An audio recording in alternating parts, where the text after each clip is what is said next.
sou a Tânia, da Sinalvia de Isenção e do podcast PCD, totalmente direcionada à pessoa com deficiência. E hoje nós temos um assunto super importante, tá? Fique ligado.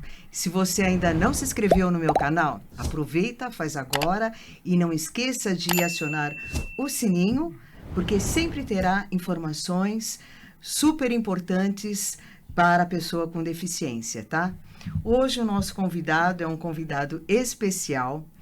Ele é especializado em aposentadoria e direito previdenciário, certo? Exato. Dr. Ricardo Silvério, tá? Ele é do Escritório de Advocacia Dr. Sebastião Duarte, que é uma associação de advogados, né? E ele é diretor do setor previdenciário, tá? Doutor Ricardo, muito obrigado por o senhor ter aceitado o nosso convite, né? Eu acho que as informações que nós vamos traçar hoje aqui são muito importantes para a pessoa com deficiência. Obrigada mesmo, e eu espero que a gente consiga resolver todas as dúvidas que os nossos ouvintes têm, tá? Eu que agradeço o convite, Tânia, e estou à disposição de tirar todas as dúvidas possíveis a respeito do direito previdenciário e outras questões que eu puder ajudar. Ótimo. Então, eu acho importante nós temos que desenvolver alguns assuntos aqui, todos ligados à Previdência Social ou à isenção de imposto de renda, mas eu gostaria de iniciar com LOAS, né? Sim. Nós precisamos saber como é que funciona o LOAS, quem tem direito, como é que a gente faz para receber esse benefício, né? Então, seria bom o senhor explicar um pouquinho para o pessoal aí.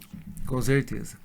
O LOAS, né, na verdade o conhecido LOAS, que é na realidade o BPC, que é o benefício devido à pessoa com deficiência, ele depende de alguns requisitos para ser concedido, especialmente, primeiramente, a deficiência. Ela tem que ficar muito bem estabelecida, demonstrada que ela existe. Comprovada a deficiência, o outro requisito é que você comprove que a renda per capita familiar ela é inferior a 1/4 do salário mínimo. Esse é um ponto importantíssimo. E quando a gente fala de renda per capita familiar, nós vamos calcular a renda de todos os moradores da residência. Então não basta o beneficiário, a pessoa que está pleiteando o benefício, não ter renda, que também é um requisito. É indispensável que o deficiente, a pessoa com deficiente, não tenha nenhum tipo de renda, seja benefício previdenciário, ou seja, como pensão por morte, por exemplo, ou seja, remuneração, mesmo aqueles bicos, né, que a gente costuma dizer. Mas, além disso, é importante que os moradores da casa não tenham uma renda que desconfigurem essa situação de miserabilidade que a lei diz. Lógico que não se exige que exista uma miserabilidade em si. Há necessidade de comprovar que a pessoa necessita daquela renda, tá? O BPC ele é um benefício relativamente simples de ser solicitado, tá?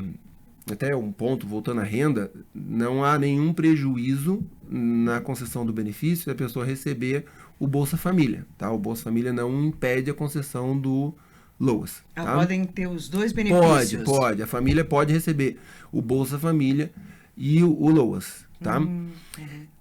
Como que funciona a concessão do BPC, do LOAS? Você precisa requerer no INSS, munido do quê? Documentos pessoais, documentos pessoais de todos os familiares que moram na casa, comprovante de residência, né? Isso, na verdade, é um ponto interessante, porque a pessoa que é moradora de rua, ela também pode pedir o BPC. Ah, é mesmo? Exato. Mas o que ela precisa? Ela precisa ir até o CRAS, e no CRAS todos os requerentes de BPC, eles precisam disso também. Eles precisam ir até o CRAS, fazer o cadastro único, que é o CAD único que a gente fala. Feito esse CAD único, seja para o morador de rua, a pessoa em situação de rua e a pessoa com deficiência, o mesmo idoso. O idoso também precisa e pode ter direito a esse benefício, tá? Eles precisam fazer o CAD único. Feito o CAD único, com aqueles outros documentos que eu falei, agendar um requerimento no INSS. O INSS vai chamar para uma perícia, vai avaliar se ele constata que existe ou não a deficiência, tá? Porque não basta que a lesão, né, que a doença, ela seja configurada usualmente como deficiência. Ela tem que gerar alguns impedimentos para que a pessoa exerça as atividades habituais dela ou exerça o trabalho, tá? O INSS avalia isso e concede ou não o benefício. Depois da avaliação do INSS, se o benefício for indeferido, você pode entrar judicialmente. Tenha ele indeferido porque ele entendeu que a renda da família é muito alta, seja porque ele indeferiu que não havia deficiência. Tá? O valor do benefício é o valor de um salário mínimo. Hoje é o valor de um salário mínimo. A única diferença de uma aposentadoria por idade, no que diz respeito à renda, é que você não recebe 13º. Tá? Até alguns tempos atrás, a outra diferença é que as pessoas não conseguiam fazer empréstimo com esse benefício. Mas os bancos têm feito. Tá? Ele é um benefício existencial. Tá? Por ser um benefício existencial, o que eu costumo dizer sempre para os clientes é que diante da possibilidade de você aposentar e receber o LOAS, ainda que o valor dos dois seja muito parecido e a diferença seja só ao 13º, priorize tentar obter a aposentadoria. Entendi. Por quê? Porque a aposentadoria é sua. Aposentou, você vai receber. Já o BPC não. O BPC, se amanhã ou depois o governo entender que não tem mais dinheiro para pagar, ou se ele entender que não há mais a possibilidade de vincular o valor do salário mínimo, você pode ter uma triste surpresa com a redução do valor ou o corte do benefício. Tá? É um ótimo benefício para você trazer renda para a sociedade, não tem nem dúvida. Sim, mas ter que provar que todos os membros da família, quer dizer, não ganham nada, né, para ter um salário mínimo do LOAS. Então, ninguém pode trabalhar, ninguém... Não, até pode. Depende do tamanho da família. Então, vou dar um exemplo bem comum. Uma família constituída de 4 pessoas em que o pai trabalha e recebe um salário mínimo. Tá. É 1/4 do salário mínimo por pessoa. Tá? Então, você vai ter uma renda uma pessoa vai receber uma renda de um salário mínimo, dividindo por 4, você encaixa dentro do tipo de benefício. Se você falar de uma família mais numerosa, se o pai e a mãe trabalham, de repente, na hora do cálculo da média, você consegue enquadrar. Tá? Entendi. Tem um ponto que eu acabei não comentando, e isso judicialmente você consegue. Na família em que a renda da casa é uma aposentadoria de um salário mínimo, ou um salário de um salário mínimo, dependendo do juiz, e mais judicialmente que isso funciona, você consegue excluir esse valor de um salário mínimo do cálculo para você chegar na média, tá? Então, voltando naquele exemplo. Você tem o pai que recebe uma aposentadoria, tem a esposa e 2 filhos. Nesse caso, essa aposentadoria dele vai com só a aposentadoria de um salário mínimo, não impede a concessão do benefício. Mas supondo que o pai tenha o salário mínimo de aposentadoria e a mãe também receba, é possível você pedir para excluir a aposentadoria do pai do cálculo da média e calcular só com base no valor da renda da mãe. Aí você ainda assim consegue enquadrar essa família, tá? Isso judicialmente, né? Mas há essa possibilidade. Não, eu não sabia. Realmente eu desconhecia. Eu achava que era um salário mínimo e que tinha que ser, que ninguém pudesse trabalhar e nem receber, não ter nenhuma renda à família para obter um LOAS, né, o BCP, pela pessoa com deficiência. Essa foi uma decisão do Supremo Tribunal Federal não muito antiga, tá? Ela é relativamente recente. O critério para avaliar o BPC, o LOAS, ele não é só objetivo. Você vai usar o critério objetivo se der para usar o critério objetivo, tá? Se não der para usar o critério objetivo, porque a situação da família é de miserabilidade, uma assistente social, por exemplo, atestou que existe situação de miserabilidade, mas a renda familiar é de 2 salários mínimos, o juiz da ação, ele olhando o contexto da família, ele pode conceder o benefício mesmo que a renda per capita ultrapasse um salário mínimo. Entendi. É simples? Não. Precisa de bastante prova? Precisa. Mas é possível. Sim. É possível. Ok. Eu acho que está bem explicado, né, como funciona o LOAS Então, quem tiver necessidade, precisar de informações, no final do vídeo nós vamos ter o link ou os contatos. Sim, pode deixar perfeito. Seu contato também, né? Para tirar informações ou requerer esse benefício, ok? Agora, vamos para a segunda pergunta. Certo. A isenção de imposto de renda para pessoa com deficiência, né? Isso é uma coisa que muitas pessoas têm curiosidade para saber se tem esse benefício ou não, que já que a gente paga tanto imposto de renda, tantos impostos a vida inteira, imposto de renda, né, e tem uma patologia, então quer se isentar do imposto de renda, né? Como é que funciona? Quais são as patologias que entram neste benefício? Então, nessa isenção, né? Então, o PCD ele tem várias isenções. O imposto de renda é uma delas, né? Então, mas só para fazer uma parte já de começo, deixar... a pessoa com deficiência, ela tem direito à isenção de ICM, tem isenção de IPI, tem algumas cidades IPTU, alguns estados ICMS. Então, há a possibilidade de você tentar outros tipos de isenção, que vai seguir mais ou menos o mesmo caminho das isenções que a gente vai falar aqui a respeito do imposto de renda, tá? Então, o que acontece? Por imposto de renda, a gente tem algumas situações. Primeiro, que é a pessoa que recebe provento de aposentadoria, pensão, o militar reformado.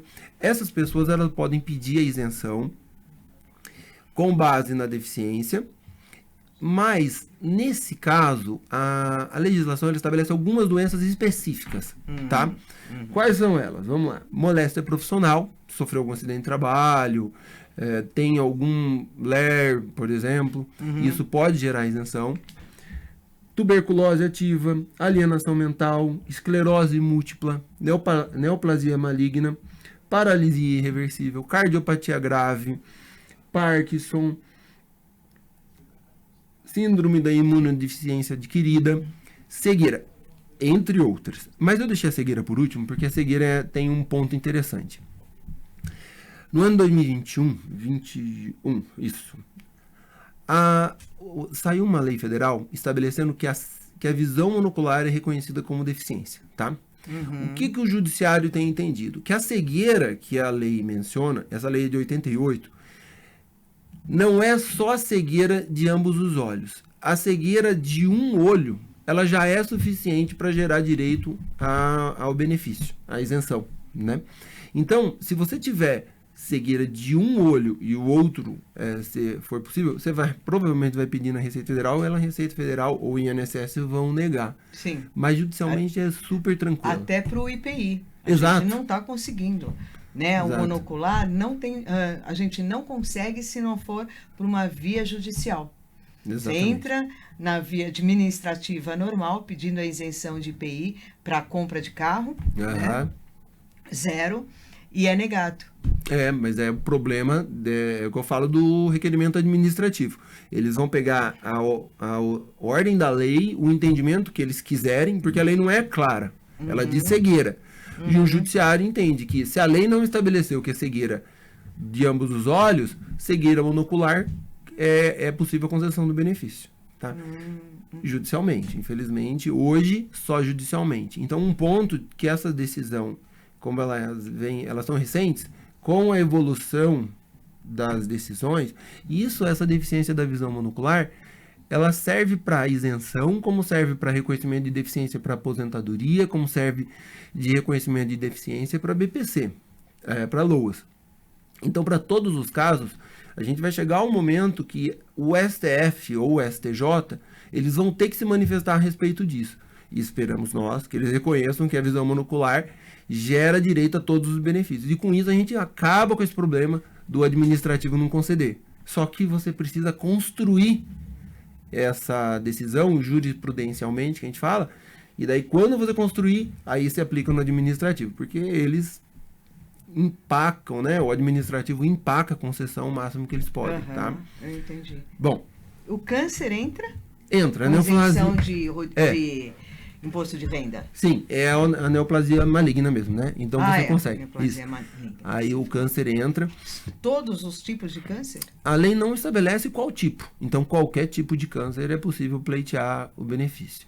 Tá? Interessante. Uhum. Outro ponto interessante mas daí falando, quando você fala do requerimento, essas são as possibilidades.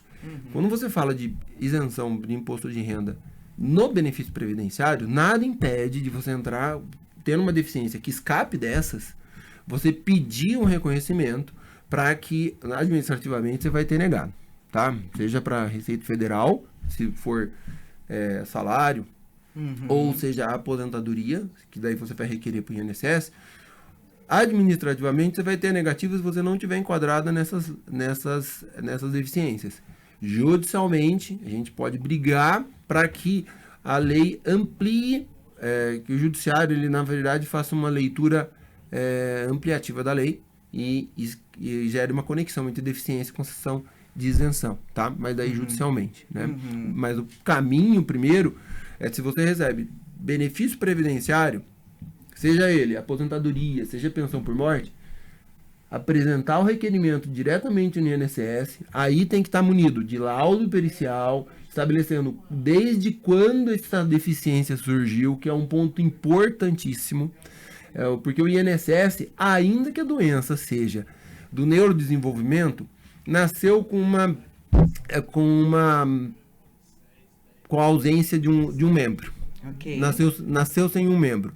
Se isso não tiver laudado de algum modo, o INSS, ele normalmente, não é que ele pode, normalmente, ele vai entender que aquela deficiência surgiu no momento do primeiro atestado que você levou, do documento mais antigo que você levou. Então, se você levar um atestado de hoje, dizendo que você tem a perda, pode ser que ele fixe o surgimento da deficiência nesse momento.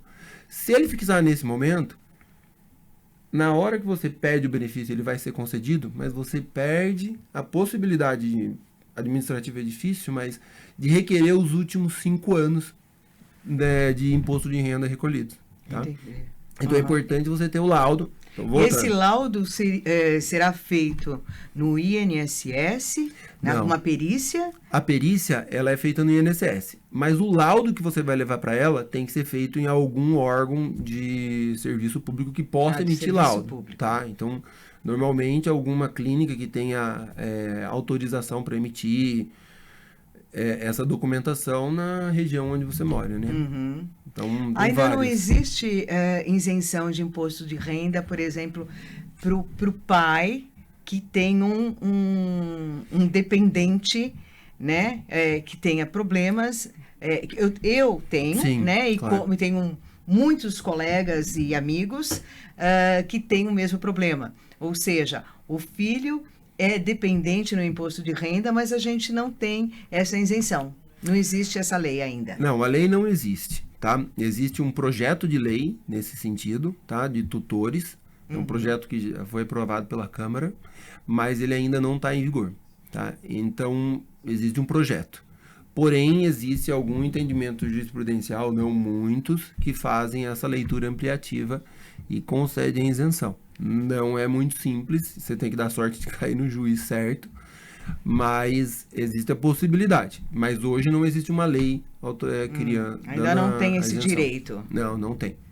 Tem uma lei que está sendo votada, mas ela ainda não está em vigor. Bom, então, no caso, vamos resumir um pouquinho.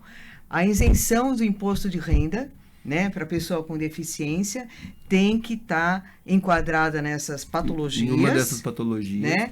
Ele tem que ter um laudo de algum órgão do governo. De uma autoridade pública, né? Pode ser um posto de saúde, um hospital que tem autorização para fazer isso. Ou mesmo aquelas clínicas que fazem laudo para o Detran, normalmente elas fazem. E depois passa numa perícia do INSS? Isso. Se for benefício de previdenciário, você vai passar numa perícia do INSS. Se for uma renda normal, você vai dar entrada no requerimento na Receita Federal e daí a Receita Federal vai te encaminhar provavelmente para o INSS para fazer a perícia. E consegue, no caso, se conseguir esse benefício, ele retroage por 5 anos, é isso? A concessão administrativa vai ser dali para frente. Tá? Dali para Provavelmente frente. dali para frente. É possível você administrativamente pedir que retroaja para os últimos 5 anos. Tá? Saindo a decisão administrativa concedendo a renda, os últimos 5 anos, ótimo, né? Saindo que não é possível conceder, daí você entra judicialmente para pleitear ela. Mas só é possível cobrar os últimos 5 anos mesmo. Entendi. Ok. Bom, então agora vamos fazer... Eu queria saber exatamente como é que está a situação da revisão de aposentadoria da vida toda. Porque nós tivemos um problema, né? Estava tudo meio certo. Exato. E, de repente, o Superior Tribunal... Supremo... vetou isso. Então, a revisão da vida toda foi uma história surpreendente e triste, né? A gente vinha ganhando a revisão da vida toda nos tribunais, vencemos ela no Superior Tribunal de Justiça e ela foi encaminhada pelo INSS para o Supremo Tribunal Federal. Eu, particularmente, conhecendo o Supremo de longa data, eu sempre tive receio de como que o Supremo ia julgar essa revisão, tá? Porém, em 2022, ele julgou favoravelmente, né? Com esse julgamento favorável, aí inundou o número de ações, triplicou, né? Porém, o INSS entrou com embargo de declaração nesse processo, pedindo para que um ponto da decisão fosse esclarecida, e isso ficou lá. Agora, em 2024, mais exatamente no mês de março, ia para votação esse recurso do INSS, e antes de ser votado esse recurso, o Supremo Tribunal Federal chamou para julgamento, ele trouxe para a reunião de julgamento um outro processo que o INSS tinha entrado, tratando do mesmo tema, mas para dizer se aquele artigo que a gente estava discutindo na ação da revisão, ele era constitucional ou não. E o Supremo Tribunal Federal, com uma composição com ministros diferentes daquele Supremo que julgou a revisão da vida toda em 2022, entendeu que aquele artigo é constitucional e que ele não se aplica para quem se aposentou após 2019. Então, 2019 não, depois que entrou em vigor a reforma a emenda constitucional 20 de 98. Então, assim, resumindo, o Supremo voltou atrás na decisão, aquele processo que ia ser julgado, aquele recurso ainda não foi julgado, mas essa decisão nesse processo, ela é mais ampla. Então, essa decisão vai se sobrepor a essa decisão do nosso processo. Em suma, o Supremo Tribunal Federal, de algum modo, reformou aquela decisão de 2022. E muito provavelmente, quase 100%, todas as ações de revisão da vida toda vão ser julgadas improcedentes. E não tem como recorrer isso? Como é que funciona? Então, dessa decisão que saiu, agora em 2024, há recursos em julgamento. Tá? Existem recursos que ainda vão ser avaliados. Mas da forma que foi julgado, é muito improvável alguma alteração. É mais provável que as ações que nós ingressamos, visando a revisão da vida toda, elas sejam todas julgadas improcedentes, mas que as partes não sejam condenadas em honorário de sucumbência, nem nada, mas não tenham nenhum tipo de vantagem financeira. Em suma, é isso. Tá? Agora, se vai ter aplicação, se alguém vai ter direito à revisão da vida toda ou não, o Supremo, enquanto um processo não acaba, não dá para bater o martelo, tá? Porém, é bem improvável que alguma coisa se altere. Então, essas ações que forem julgadas improcedentes, não tem como fazer recurso mais? Não. Todas as ações elas vão ser julgadas em lote, né? Então, nem caberia recurso. Até, se o advogado quiser entrar com recurso, ele até pode entrar com recurso. O risco que ele corre, daí ele receber multa, porque o Supremo já tem aquela decisão. Tem essa também? Tem mais essa. Então, você não pode nem recorrer, porque se você recorrer, isso é com o Código de Processo Civil de 2015. Se você recorrer e já tem um precedente do Supremo Tribunal Federal, que você sabia, e você forçar um recurso, você pode ser multado ainda por estar apresentando. Então, não tem mais chance nenhuma. Mas, assim, eu não garanto, não dá para... É como eu falei, o Supremo não dá para bater o martelo em nada, mas a chance é mínima. Mínima mesmo. Só se mudar o governo e daí começar tudo do zero. Não, começar não. do zero não resolve. Tem que mudar o Supremo, vamos dizer assim, ou mudar um entendimento lá. Tudo pode acontecer enquanto não houver o julgamento final, tá? Mas é muito improvável que algo aconteça. Puxa vida. Não, foi uma forma de decidir que a gente nunca tinha, não esperava, de modo algum esperava uma decisão nesses moldes, né? E Então, tem muita gente prejudicada com isso. Que foi, na hora da aposentadoria, absurdamente. foi calculado errado. O que acontece? Até 1998, a média do cálculo da aposentadoria ele era com base nas 36 últimas. Depois de 98, a lei que trouxe, que é o que está em discussão, ela determinou que as aposentadorias, para calcular o valor da média da contribuição, tem que levar em conta tudo que você pagou durante a sua vida. Tá? Que é assim hoje. Tá? Então, hoje, com a reforma de 2019, você vai pegar todas as contribuições da vida da pessoa e vai calcular o valor do benefício. Limitado a julho de 94 agora, tá? Então a emenda constitucional agora deixou bem claro que é limitado a julho de 94. A emenda constitucional 2098, ela criou a regra geral, que era a vida toda, e disse que para aquelas pessoas que começaram a pagar INSS antes de 98, você poderia fazer o cálculo com base nas contribuições de julho de 94 em diante, tá?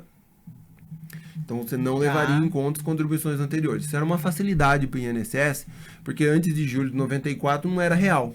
Sim. Né? Então era uma das facilidades para o INSS. O foco não era o cálculo, o foco era facilitar a vida do INSS.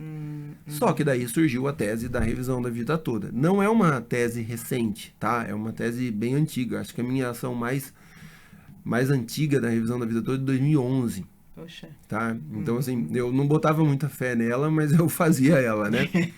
Mas infelizmente agora eles entenderam que o entendimento que todo mundo tem que calcular o valor do benefício com base em julho de 94 para cá, tá? Então, eles excluíram essa possibilidade de calcular usando todas as contribuições da vida da pessoa para aquelas pessoas que pagaram antes de julho de 94, tá? Então, as contribuições anteriores a julho de 94 não entram no cálculo. Desculpa, então, peraí, eu não entendi. Tá Se bom. eu entrar com uma ação agora, que eu quero calcular de 94 para cá, dá Já ou não? é assim.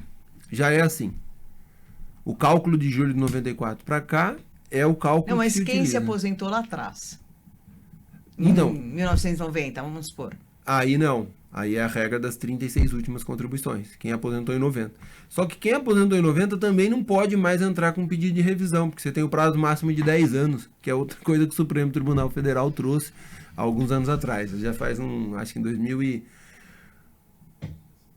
Nossa, me fugiu, mas acho que foi em 2017. Quer dizer, eles sempre acham Não, tá cada vez pior. uma brecha para prejudicar o contribuinte. O contribuinte, o aposentado, cada vez que você tem uma reforma da Previdência e cada vez que você tem uma alteração legislativa, é prejuízo para quem é aposentado.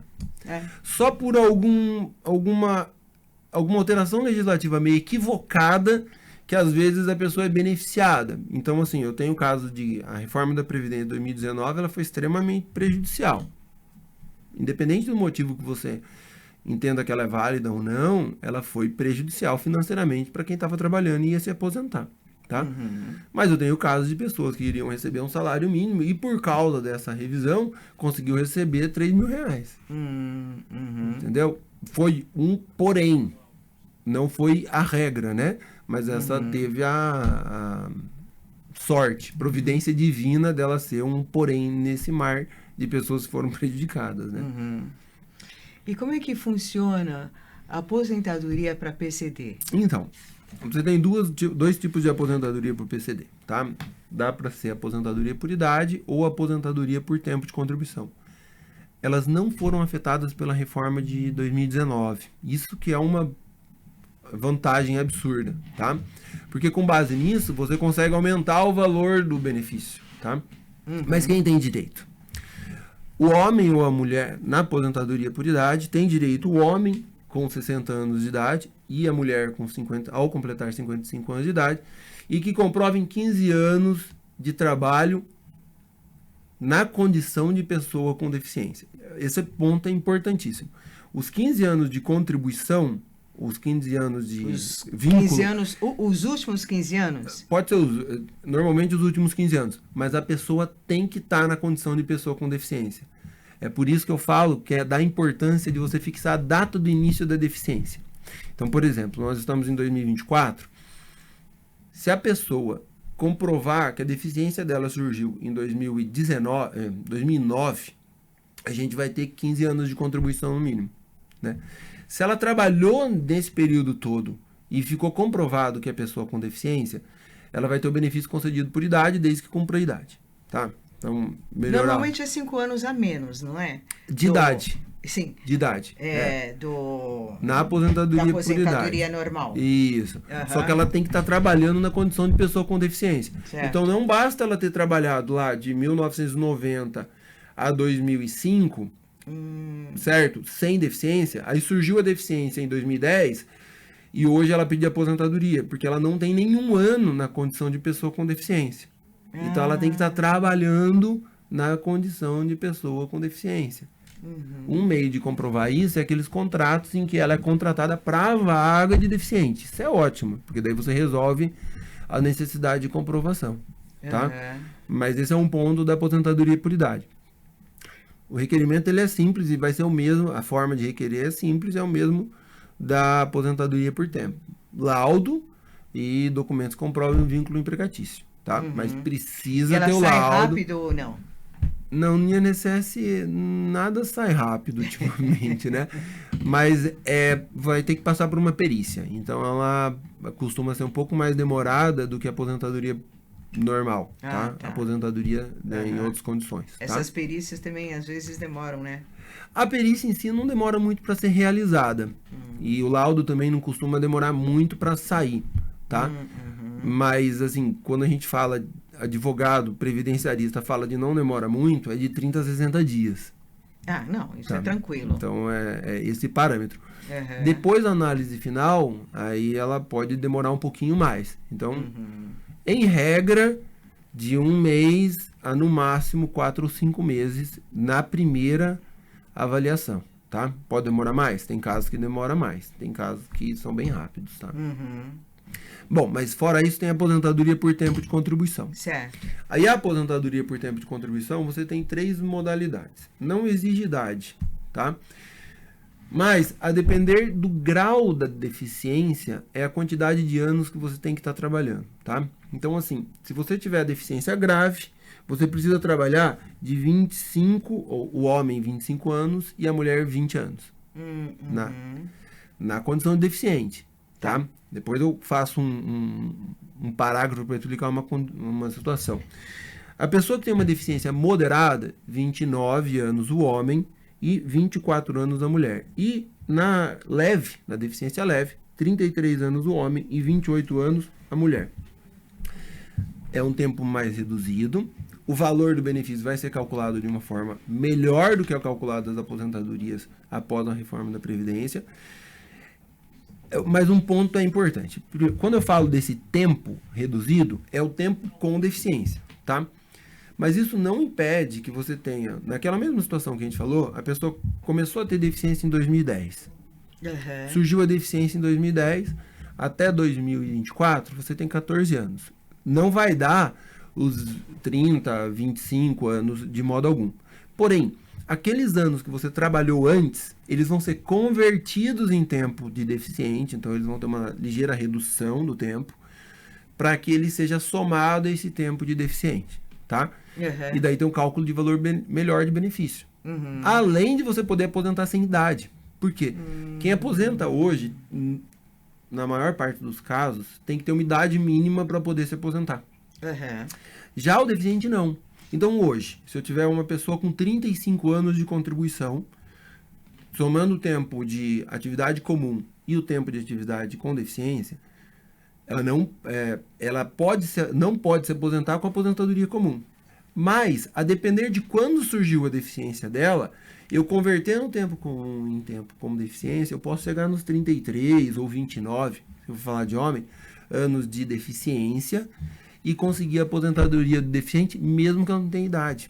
Não tem idade e ainda é um pouco melhor do que... Exatamente. Né? É um benefício muito bom. Uhum. Fora o fato de que aquelas pessoas que já estão aposentadas e que se aposentaram de 2019 para cá, com a aposentadoria comum, mas tinham direito da aposentadoria da pessoa com deficiência, poder pedir revisão. Então, eu tenho casos de clientes, até usar um exemplo específico, né?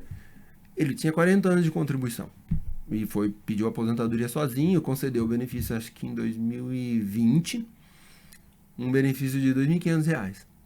Com a revisão, com a mudança da aposentadoria por tempo de contribuição em aposentadoria do deficiente, esse benefício de 2.000 e poucos reais, ele subiu para 4.500. Poxa, que beleza, hein? Entendeu? Porque, além da média ser melhor, o fator previdenciário, que é o que mais machucava as aposentadorias anteriores, também não se aplica. Então, a média que a pessoa recebeu ao longo da vida, ele vai ser aplicado corretamente, e não com algum tipo de redutor. Uhum. Então, é um benefício ótimo. É um benefício ótimo para tentar trazer essa isonomia da pessoa com deficiência com a pessoa sem deficiência. Eu sempre soube que se aposentar como deficiente tinha uma aposentadoria um pouco melhor do que não, né? Sim, é melhor. Mas é muito melhor, não é pouco melhor. Há casos de subir de 40%, 50%. Puxa, dá tudo isso? A dependendo do caso, né? Mas acontece sim. Interessante. Ok, doutor Ricardo. O senhor teria mais alguma coisa para informar para a gente? Eu sei que são muitas informações, né? E a gente tem muitas dúvidas a respeito de isenção, de imposto de renda, aposentadoria. E é uma questão que tem surgido, o que é muito importante, eu vou ressaltar, eu já falei algumas vezes hoje, durante a vida, a pessoa com deficiência ir guardando os laudos. Guardando laudo, guardando raio-x, guardando avaliação, guardando prontuário médico. Todos os documentos que comprovem a sua deficiência, todos os documentos que comprovem como estava o seu problema de saúde ou a lesão há alguns anos atrás. Porque há um costume, e a gente com o tempo passou a fazer isso, a se livrar de papéis. Se livrar de papéis. E isso é a luta do advogado previdenciarista. Então eu tenho clientes que jogaram carteira de trabalho fora, jogaram carnês do INSS fora. Eu tive uma cliente que deu os carnês do INSS, uns 10 anos de carnês do INSS para as netas fazerem uma fogueira. E daí o advogado que lute, né? Então, é sério, não é brincadeira. O que acontece? O que é importante é guardar esses documentos, guardar bem guardado esses documentos, porque eles vão ser valiosos lá na frente. E outra coisa é se estiver próximo à aposentadoria, de um modo ou de outro, judicialmente tentar comprovar essa deficiência. Seja com um requerimento de uma isenção de imposto de renda, seja com um requerimento de passe, de acesso livre a ônibus, algum meio que comprove a existência da deficiência naquele momento. Esteja você com 60 anos de idade ou com 15 anos. É importante para toda pessoa com deficiência ter essa situação de vulnerabilidade, nesse caso, devidamente comprovada. Porque daí, lá na concessão do benefício, qualquer que seja eles, isso vai ser valioso para você. Então, esse agora, é o ponto mais importante. Quem já se aposentou da maneira normal, né, as vias normais de aposentadoria, por idade ou por tempo de serviço, e era já um PCD, não tem como... Tem como. Tem como recorrer? É possível fazer revisão. É mesmo? É possível fazer revisão. É o caso que eu disse da pessoa que estava... Isso, lógico, da entrada em vigor da Lei Complementar 142 para cá, né? 2019 para cá? Não. A Lei Complementar 142 de 2000 me fugiu agora, 2015. 2015. Então, da entrada em vigor da Lei Complementar 142 para cá, já é possível pedir a revisão. Então, quem se aposentou com uma aposentadoria comum em 2016, por exemplo, e tinha direito à aposentadoria da pessoa com deficiência, pode pedir a revisão. Mas tem que ser rápido. E às vezes o tempo passa, né? E a pessoa não pleiteia. O que acontece? Você tem 10 anos para pedir qualquer tipo de revisão. Então, quem se aposentou em 2015 tem esse ano para correr atrás. Certo. Né? Então, assim, não pode deixar para muito em cima da hora. Porque o processo, depois que você entra, está resolvido. Mas até você entrar, às vezes você precisa de documentos, algumas coisas que vão fazer que isso demore. Então, quem procura agora, em 2014, vai ter que levantar alguma documentação que talvez você vai levar 6 meses aí para conseguir essa documentação. Salvo aquele que guardou os documentos do jeito que eu falei, né?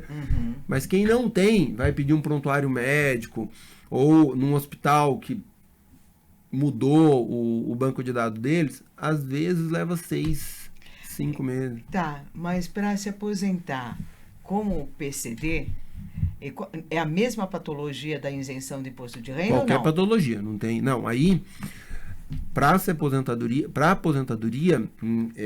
esquece essas patologias, tá? Tá. Aí você tem que comprovar a existência da deficiência, tá? Seja ela de cunho físico, sensorial, intelectual ou mental. Qualquer uma dessas deficiências pode gerar o direito à aposentadoria, por tempo ou por idade, tanto faz. O que você precisa comprovar? Que existe a deficiência, que ela é de longo prazo e que essa deficiência gera algumas barreiras para você desenvolver normalmente, né? Você tem alguns impedimentos que fazem com que você tenha maior dificuldade para realizar o trabalho ou as atividades do dia a dia, tá? Seja qualquer que for. A classificação de funcionalidade que a gente fala, a CIF, ela leva em conta vários critérios. Entre eles, inclusive, a dificuldade para subir uma escada, a dificuldade para sentar e levantar, a impossibilidade de ficar sentado por longos períodos, carregar objetos. Então, assim, não é que se você não pode fazer uma coisa dessa, você já é considerado deficiente, tá?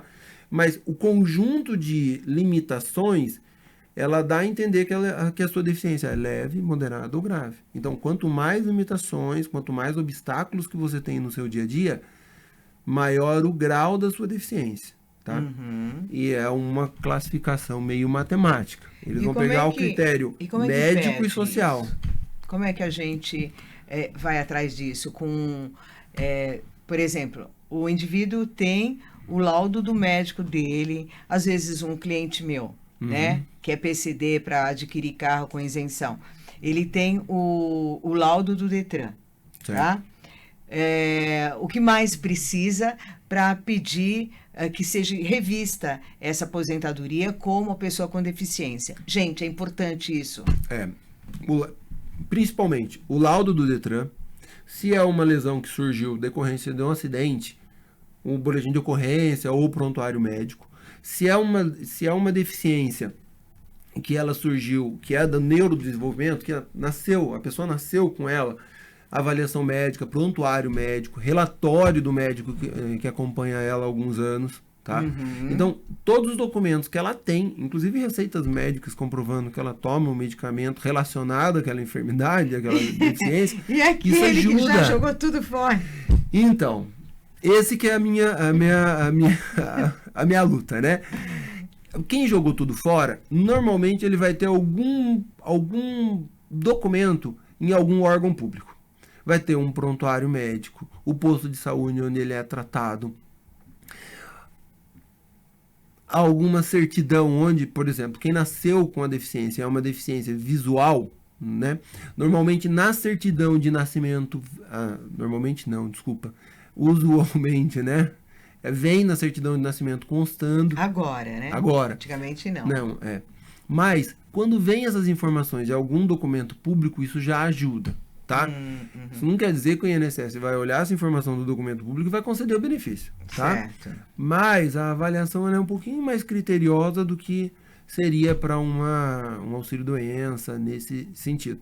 Mas o máximo de documentos que você tiver, no mínimo, o relatório médico do seu médico, relatando desde quando você tem a doença, como que foi seu tratamento, qual foi a evolução dessa doença ou dessa lesão, né? Para que daí, estando tudo relatado, aí sim o INSS avalie, porque na aposentadoria não basta comprovar a deficiência, isso ajuda, mas não resolve. Precisa também comprovar quando ela surgiu. Então é por isso que eu falo que guardar os documentos é importantíssimo.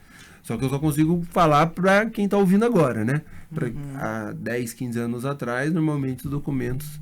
O pessoal mais velhinho é mais cuidadoso. Quando chega com 60, 65 anos, eu falo, só traz a caixa. Mas quando é mais novo... Mas é muita coisa para a pessoa guardar, né? É muito tempo. Exames, relatórios e... Então, eu acaba jogando fora. Acaba. Né? Fala assim, o que eu vou fazer com isso? Já faz 10 anos. Ou pega raiva. Eu tenho um exame mais recente. Joga isso fora, que não serve mais para nada, não é? Exatamente, tipo assim. porque é a mesma... mas é só repetição, o que importa? Exato. Então, mas no fim, atrapalha. É lógico, o relatório médico, dependendo da enfermidade, o perito do INSS, mesmo com o relatório médico de hoje, ele pode entender que aquela deficiência é do neurodesenvolvimento, que ela nasceu com aquela deficiência. Certo. Tá? Essa é uma avaliação do médico. Tá? Então, se ele olhar o laudo, fizer o exame pericial e ele entender que a pessoa nasceu com aquela enfermidade, eu tenho casos assim, ele pode conceder. E, inclusive, o próprio INSS, eu tenho casos que aconteceu isso. Nós entramos com requerimento, com poucos documentos, porque de fato a pessoa não tinha, jogou fora, o hospital fechou e por aí vai. Ela não tinha mais os documentos. Nós apresentamos o relatório médico, o médico relatou certinho tudo que ela teve, o tratamento que foi realizado, e o perito do INSS acatou o relatório médico. Passa na perícia do INSS passa na também. Perícia do INSS. E não é só a perícia médica, a pessoa passa por uma perícia social também. Então, uma assistente social vai fazer a avaliação da possibilidade de participação da pessoa na sociedade, das limitações que o ambiente onde ela vive, eles geram. Então, isso é também levado em conta nessa avaliação que a gente chama de biopsicossocial.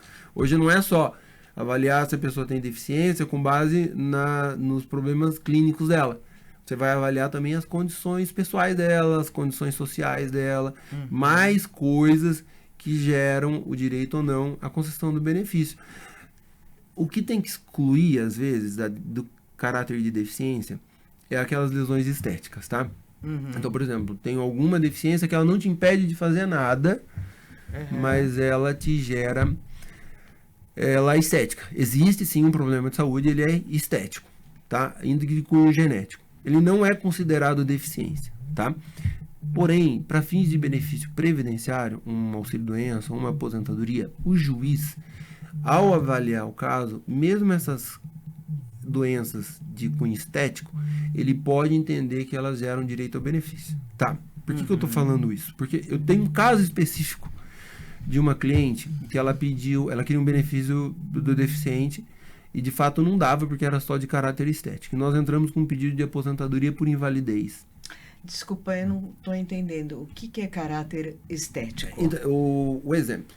Essa minha cliente, ela tinha várias brotoejas pelo corpo todo. Rosto, cabeça, braço, o corpo todo dela tinha umas feridas, assim, bem graves. Tá? Ok. Mas isso não impedia ela de fazer nada. Elas nem doíam, inclusive. Não dava para comprovar a deficiência porque ela não impedia ela de fazer nada. Não tinha nenhum impedimento, essas brotoejas, né? Mas, na hora da realização, tanto que o laudo pericial foi dizendo que ela podia trabalhar, que não tinha nenhum tipo de impedimento. Mas o juiz, essa senhora mora ainda, inclusive, no interior do Vale do Ribeira, uma cidade pequena. E o que a gente argumentou? Que, assim, apesar dela não ter nenhum tipo de impedimento, aquelas brotoejas que surgiram no corpo dela, elas impediam que ela tivesse acesso ao trabalho. Porque ela não era contratada, o mercado de trabalho ali já era limitado, e com base nisso a gente conseguiu a aposentadoria por invalidez. Então, o que não pode é assim, se você só tem uma deficiência, em tese, de cunho estético, é você achar que não tem direito a nada. Tá? É importante você avaliar, e no caso a deficiência sempre o caso concreto, a situação de vida da pessoa, o tipo de trabalho que ela desempenhou ao longo da vida, o ambiente onde ela mora. Se ela mora na Grande São Paulo, é uma coisa. Se ela mora lá em Juquiá, no Vale do Ribeira, é outra situação. É mesmo? Sim, porque você vai olhar o contexto, qual a possibilidade dela ter acesso ao mercado de trabalho, qual a acessibilidade que o ambiente onde ela mora dá para ela. Então, lógico, às vezes a Grande São Paulo, a acessibilidade é pior do que em Juquiá. Sim. Mas mais trânsito, né?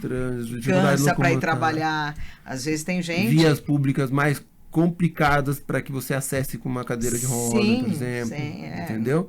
Tem condições. Vias públicas aqui não tem condições. Por outro lado, aqui o mercado de trabalho é mais amplo. Então, em Juquiá, lá no Vale do Ribeira, o mercado de trabalho ele é mais resumido. Então, essa pessoa que tem algumas aptidões limitadas, né? Por exemplo, trabalho braçal a vida inteira, e o problema dela é que ela não pode desempenhar mais trabalho braçal. Lá no Vale do Ribeira, não dá para você readaptar ela para fazer uma atividade intelectual, dependendo da idade que ela tiver. Aqui em São Paulo já seria outra situação. Então, tem que avaliar o contexto. A deficiência é sempre importante avaliar o contexto. Ele levar para o INSS ou para o judiciário. Eu gosto de tentar no INSS sempre antes, porque a gente briga com o INSS, mas eu já tive decisões, tanto da agência previdenciária quanto do Conselho de Recursos da Previdência Social, maravilhosas. Tá? Então, é importante tentar no INSS e daí, posteriormente, entrar na via judicial. A via judicial, infelizmente, hoje no Brasil, ela é custosa. Ainda a Justiça Federal aqui de São Paulo, da capital, ela ainda é um pouco mais rápida. Mas nas cidades no interior, elas são bem... tem bastante dificuldade para o andamento processual. Processos aí de auxílio-doença que eu tenho de 2022, 2023... E a pessoa está aguardando um benefício por incapacidade. Então, nossa, 2 anos, Então, por isso que eu falo de tentar administrativamente primeiro, que às vezes o resultado ele é vantajoso e é mais rápido. Então, pessoal, nós estamos aqui com o Dr. Ricardo Silvério. Ele é especialista em previdência, né? Posso falar que o senhor já aposentou 60 mil? É isso? Por volta de o nosso escritório aposentou por volta de umas 45 mil trabalhadores rurais. Também estamos nessa há mais de 20 anos, né? Já pensou? 45 mil trabalhadores rurais, não é isso? A maior parte rurais, e alguns trabalhadores urbanos também, uma boa parte já há algum tempo. Então, nós estamos falando com um advogado especializado na causa. Tá? Dr. Ricardo Silveira. Vamos deixar o seu contato aqui, porque eu tenho certeza que muita gente vai ter perguntas, dúvidas e talvez queira até ingressar com alguma ação, não sei, né? Tem caso para caso que tem que ser estudado. Tá certo? Com certeza. Estou à disposição e agradeço o convite e participação. Imagina, eu que agradeço. Super obrigado pelas informações. Eu sei que foram valiosas, né?